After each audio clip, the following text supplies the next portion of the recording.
Justin revient au bercail. Une publicité est apparue sur l'écran de Justin, besoin de prière? Nous sommes là pour vous écouter. Coïncidence? En cette soirée particulièrement difficile, cela semblait bien plus. Justin avait tout essayé. Différentes religions, relations brisées, promesses en l'air, drogue et alcool. Sans trop y croire, il a cliqué, et s'est vite retrouvé à échanger des messages et des prières avec David, un membre d'église chaleureux, attentionné et à l'écoute. Après une semaine de conversation, David a invité Justin à visiter l'église adventiste locale un sabbat. Aucune pression, juste une invitation ouverte. Justin a hésité, mais a finalement accepté. En entrant dans l'église, il n'a pas seulement découvert un bâtiment, il a retrouvé des souvenirs. Des souvenirs d'une année passée dans une école adventiste lorsqu'il était très jeune. Des groupes de prière matinales, des histoires bibliques et des vérités qui avaient autrefois touché son cœur.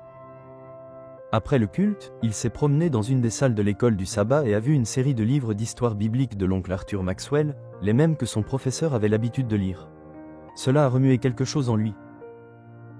Aujourd'hui, Justin est baptisé, grâce au Saint-Esprit qui a utilisé des personnes réelles à travers le ministère numérique.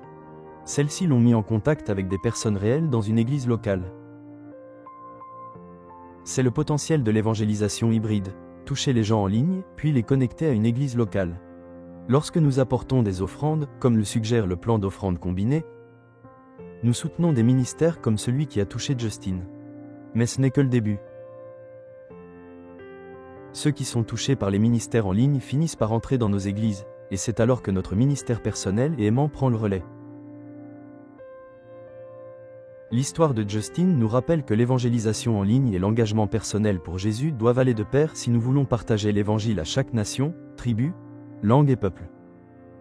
Alors que nous rendons nos dîmes et nos offrandes de promesses à Dieu, rappelons-nous que quelqu'un, quelque part, cherche peut-être son chemin, tout comme Justin autrefois.